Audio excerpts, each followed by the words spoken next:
গুমের মামলায় সাবেক সেনা কর্মকর্তা জিয়াউল আহসানকে ট্রাইব্যুনালে হাজির করা হয়েছে। প্রসিকিউশন বলছে এই মামলায় আসামি শেখ হাসিনা সহ মোট ১১ জন। গুমের অন্য দুই মামলা শুধু জিয়াউল আহসান ছাড়া বাকিদের অন্তর্ভুক্ত করা হয়েছে।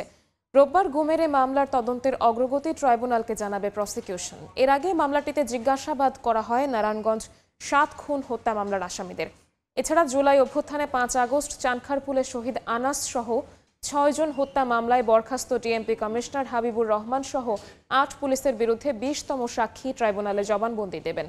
বিচারপতি গোলাম মর্তুজা মজুমদারের নেতৃত্বাধীন আন্তর্জাতিক অপরাধ ট্রাইব্যুনাল ১-এ এই সাক্ষ্য গ্রহণ হবে। এর আগে গত ১৬ অক্টোবর দ্বিতীয় দিনের মতো এই মামলায় অবশিষ্ট সাক্ষ্য দেন যুব ও ক্রীড়া উপদেষ্টা আসিফ মাহমুদ সজীব ভূঁইয়া। তিনি শেখ হাসিনা সহ এই মামলায় জড়িতদের দৃষ্টান্তমূলক শাস্তি চেয়েছেন।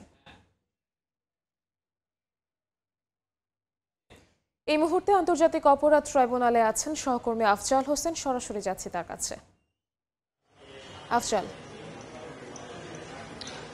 গুমের আজকের মামলাটি মূলত যাদেরকে গুম করা হয়েছে এবং যারা এখনো ফিরে আসেননি তাদের মামলা, এবং এই মামলায় ১১ জনকে আসামি করা হয়েছিল। এর মধ্যে সাবেক প্রধানমন্ত্রী শেখ হাসিনা ছিলেন, তার নিরাপত্তা উপদেষ্টা ছিলেন এবং সাবেক সেনা কর্মকর্তা জিয়াউল আহসান ছিলেন। যেহেতু গুমের অন্য দুটি মামলায় সাবেক প্রধানমন্ত্রী শেখ হাসিনা, তার নিরাপত্তা উপদেষ্টা তারেক সিদ্দিকী সহ বাকিদেরকে অন্তর্ভুক্ত করা হয়েছে, শুধুমাত্র আজকের এই মামলায় আসামি শুধু থাকছেন জিয়াউল আহসান।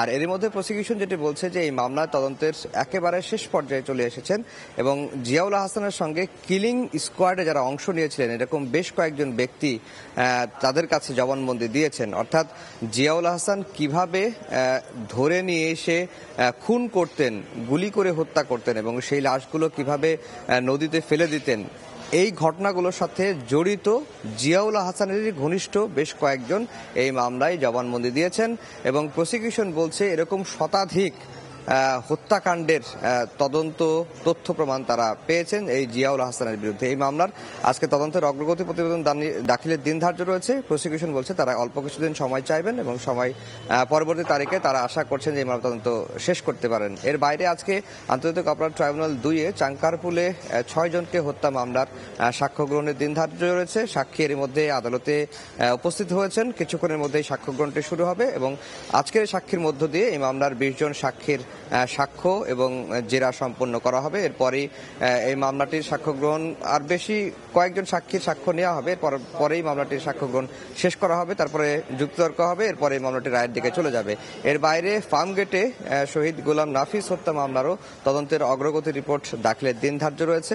সেক্ষেত্রেও এই মামলার তদন্ত একেবারে শেষ পর্যায়ে রয়েছে।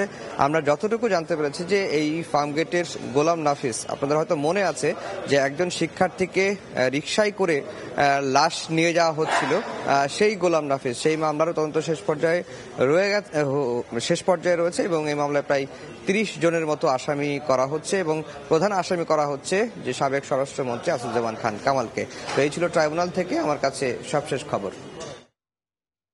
আন্তর্জাতিক অপরাধ ট্রাইব্যুনাল থেকে সরাসরি যুক্ত হয়েছিলেন সহকর্মী আফজাল হোসেন।